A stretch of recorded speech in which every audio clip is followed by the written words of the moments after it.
everybody, how are you? My name is Kelly, and today we're going to work on a couple of things that can help us advance in a category that we really want to advance in without doing a lot of work. And I know that sounds like a cheat, but it's not. We're going to do some exercises where we're using our brain and the things around our brain that are neurological for us to reach particular goals. And I am a student at the Z Health University, and I learn so many amazing things from them on a weekly basis, and I just want to share some of them with you because they're very, very helpful to some shortcuts that can really change our lives a lot. So the first one that we're going to review together is a spinal rotation, which sounds a little bit dangerous, but it's not. So a spinal rotation would be if we just want to say turn to one side. And this is important in many places in our lives. Like let's say when we're putting our car in reverse and we're going to put our arm, as we should, put our arm over the side of the seat, and we're going to turn around and take a look to our side. That's one of the reasons that it's important to maintain great spinal rotation in a functional fitness type of way where we need this for our everyday life. And another really important thing for spinal rotation is, and this is a little bit personal, but if you're using the ladies' room or the men's room and you need to turn, I don't know if you've ever felt like this is really getting hard for me. So these things, these little exercises, this first one that I'm going to show you will really be helpful for keeping us being able to move further.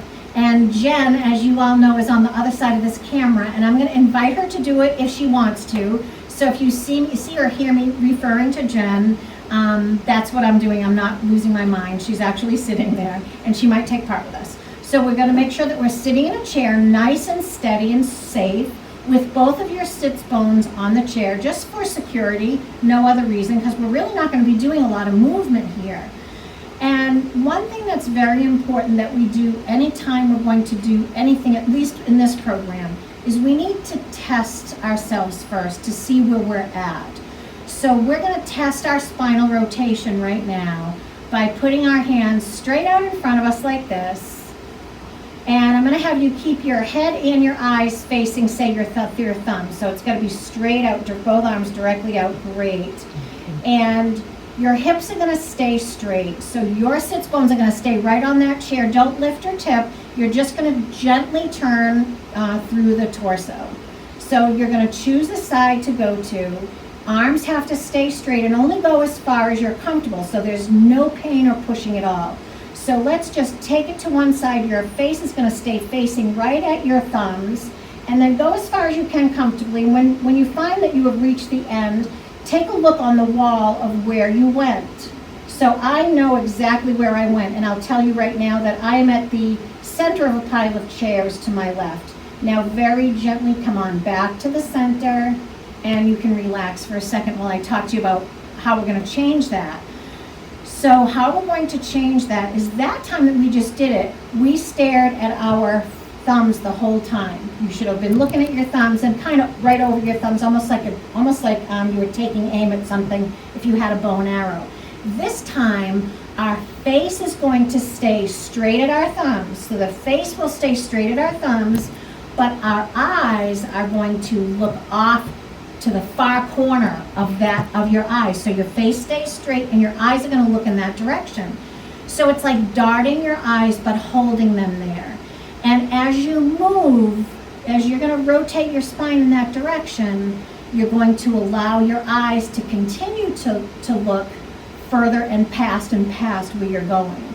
So let's try that. So I am going to dart my eyes to my left, and as I'm turning, I'm still going to keep my head straight, but my eyes are going to keep looking for this wall back here. So I'm going to keep looking. So Jen is across from me, facing me.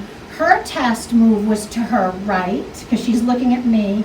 So she's going to keep her face straight, but her eyes, you won't be able to see this from your perspective, but all of our drums alive balls are in that corner. So her eyes are going to be looking around for those drums alive balls, okay? So Jen, do you remember where you measured to? Okay, great. All right, so everybody, let's try this. We're going to put our Arms straight out in front of us. You don't have to do it hard either. They just have to be relatively straight. Feet on the floor so that you're safe. And our face is going to stay straight right at our hands like it was last time. The only difference is going to be our eyes. So let's all dart our eyes and hold them into the corners of our eyes that we're heading towards. So for me, for this test, it is the left. Are we ready? Okay, so here we go. Look to the left, look to your side. Just your eyes. Keep them looking. So Jen's going to look for those balls on her right. I'm going to look for the wall behind me. So here we go. And we're going to turn, keep looking further past, further. Keep looking in that far corner. Keep going, and then stop whenever you need to. Got it, Jen? Mm-hmm. Keep moving your center body. Keep bringing the arms around, and you can't go any further. Is that correct? Correct. Great. And did you go further? My eyes did. Just your eyes. Well, I went about 8 feet further. So let's come back to the center and relax. Relax your arms and your shoulders. Good. And now we're going to do it to your opposite side as well. So let's practice once, and we always need to test. So we want to see how far we can go to the other side first. So let's bring our arms up. Great.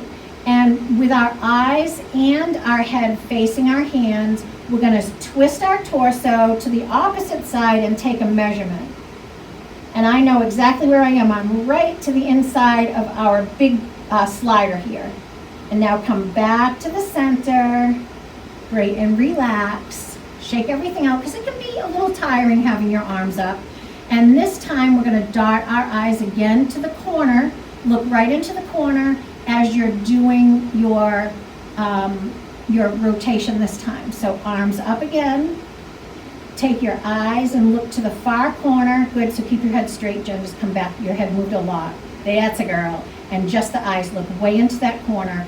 And now let's do this again. So here we go. We're going to look into the corner, turn, keep looking. And again, I probably got like another 5 feet on this side. No, I did on this side. And now relax and come back to the center, and you can relax your body again. So how this would be, did you feel any difference on that side? Yes. Good. So how this is helpful to us is that if we're feeling that we're losing some of our flexibility, this is a wonderful treatment to use. It's a huge shortcut, because if we had gone to our doctor and said, I'm not rotating, and this is not at all to get you to not go to your doctor. You always need to go to your doctor if you're not feeling well. But if you go to your doctor and during your normal appointment you say to your doctor, I'm losing some of my spinal rotation. I feel like when I'm driving I can't look behind myself anymore. They may do a battery of tests for you, right? They could do x-rays, etc., and then lead you into physical therapy, when really it is that it was something more with our own brain and our body and our perception that was preventing us from being able to do our rotation to our own very comfortable ability. And the reason for that is that our body has its own idea, it has its own fears, it has its own concerns for us. And we also have our brain that we're all thinking with right now. This brain is very advanced and very logical, and it's a very smart brain, it's a very advanced brain, it's very philosophical, it's got great judgment, and it's very intelligent. But we have another brain that really doesn't run like that. It runs on survival. And when our body prevents itself from doing something, it's because our body has fear and it's afraid that we might turn too far, so it's preventing that from happening. But when our body knows that our eyes are looking, we're giving our body the okay to go there. We are authorizing our body to go further than it thinks we should go. So it's important to use our eyes it's important to use our eyes anyhow for our movements. But if you're having a struggle with a particular movement that doesn't involve pain, if you ever have pain, that really is time to see your doctor. But if you're struggling with a movement, try using our eyes to guide the way first. None of us are fighters. Well, at least I'm not. But if you were a fighter, and one of my trainers at the Z Health University is an MMA fighter, one of the ways that he uses this is if he needed to make a quick movement to his side, he would move like that normally, but if he uses his eyes, it opens up his whole shoulder. It opens up his whole body to do that. He can do his strikes much faster if he darts his eyes to that corner first, which I don't think any of us are going to be fighting, but it works just as well for those of us that need to get more rotation when we're looking back so that we can keep that rotation when we're looking in our car, or if we need to reach for something when we are in the restroom, or even if you're in your bed and you're seated in your bed and you need to reach for a pillow and it's back there, you will get so much further rotation, gentle rotation with no pain if you start to use your eyes first. So that was one thing I wanted to talk to you about today. And if you have any questions about anything, just remember the most important thing is that you never feel pain no matter what we do, no matter what I do with you. So none of this should be uncomfortable. The second you feel any discomfort, it's really time to stop. But if you ever have any questions about it, you can always email into Jen or come to one of the classes, sign up for one of the classes, and I'm happy to answer those questions for you. So the second thing that I would like you to test, and this is also, I'm going to give you another reminder to be very gentle on your body when you're doing this, is let's test something, say like our flexibility in our shoulders. So if you have an injury on one shoulder, I'd actually probably prefer that you use the other shoulder because I'm not there with you to help you use an injured shoulder properly. So let's go with a comfortable shoulder, and let's just lift that arm all the way up and see how far back this arm goes next to your head, and take a measurement. So like for me, I'm lucky I can get it behind my ear because I'm constantly moving my arms. But if you don't go that far, that's totally fine. You may only go to here, like the front of your face, or maybe even it's here. So for a lot of us, it's going to be out in front. This is as high as we can go. So take a measurement, make sure you know exactly where it is. Try to touch your head so that you know right where that is so we can see. And if you're positive you've reached all the way back, I'm going to have you bring your arm down again. Very good, nice and gentle. And then in your chair, I'll have you sit forward. And then scooch over, make sure you're holding on to the side. I'm going to have you drop your opposite leg off of the chair. So Jen would actually be your other one. Yeah, good girl. And you're going to stretch your hip flexor. So we're going to stretch this part of our body right here. So this is for seated people. This is how you're going to stretch if you're seated. For those of you that are comfortable rising, so you're standing, you can also be a standing client. I'm going to have you stand up. We will turn our chair inward like this. And we're going to step back with this, our opposite leg. Jen, are you able to stand back there? I don't know if you are. And stretch the opposite hip flexor very gently. So it's a slight rear lunge. And then stretch this hip flexor. Very good. We're just going to stretch. Are you able to get any stretch there? No. Might not work for you. Okay. Then no problem. And then very gentle, we're going to come back up. And then you can sit back down again. And now take the arm that we tested and lift it up and see how far back you can go now. Jen went way further. So I gained a couple of inches. Jen looks like she gained a couple of inches. So if you have a struggle lifting your arms, and a lot of people do, let's say that you can only go this far. You can stretch your opposite hip flexor. And it's a very gentle stretch. Maybe hold it for 10 to 20 seconds. And when you stretch your opposite hip flexor, it sends a message to your brain that it's okay for your arm to go further. So that's just another way that the body's trying to protect you from injury. So really what we do to one side, we should do to the other. Just to keep ourselves balanced. So let's lift up our other arm and take a measurement with the opposite arm and just take a measurement of where that arm can go. And remember, even if it's here, that's okay. A lot of people can't lift their arm more than this. So, but take an absolute measurement of where you are. Great, make sure you know. And then we're gonna relax that arm, and now we're gonna stretch the opposite hip flexor again. So seated clients are gonna just scooch over, make sure you're holding on to your chair, and you're going to stretch this hip flexor as much as you can comfortably. So we're going to reach down. You can also squeeze that butt cheek. If you tighten this butt cheek, you will feel a bigger stretch in that hip flexor. So squeeze that butt cheek. It really gives it a big stretch. Great.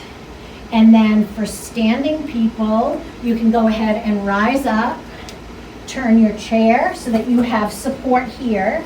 I don't want you to do this without a chair for support and stability.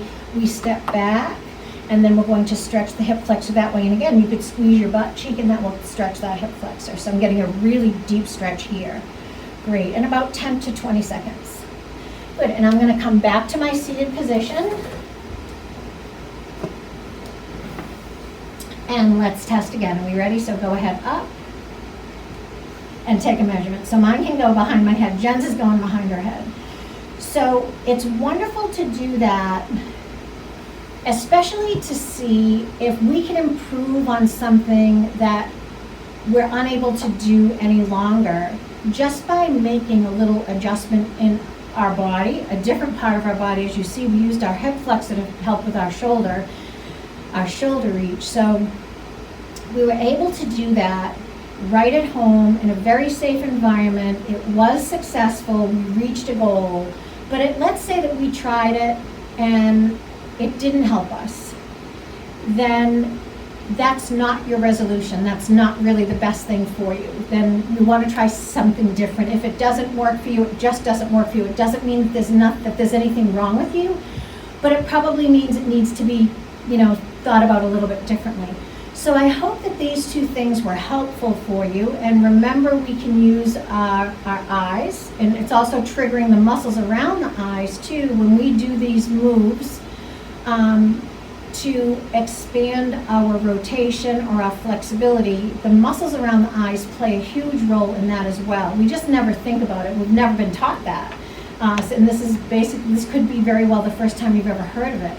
So remember, if you need to turn to your right a little bit further than you are right now, and this is a torso and a spinal rotation, then I'm going to have you turn your eyes into the corner of the corners of the right side of both eyes. So your eyes are going to go to the right before, and as you're going, you're going to keep those looking off to the far right. And let's do it again to the opposite side. So put the eyes all the way over and go ahead and turn, and then gently come back. Great. And then if there's another move that you want to practice, like let's say that it is picking something up here and you want both of your hands to go here, then I want you to take your eyes and look where you're going, and now see if you can go a little bit further and come back up. And the opposite side as well. If you're looking for something down there and you're like, I can't reach this, use your eyes, look further than where you need to reach, and come on back up to center. So I hope that's helpful for you. It's a lot of fun. It's amazing to learn these little techniques that are extremely effective in improving the quality of our lives so that we can continue to do the things we love to do. And I will see you guys all next week.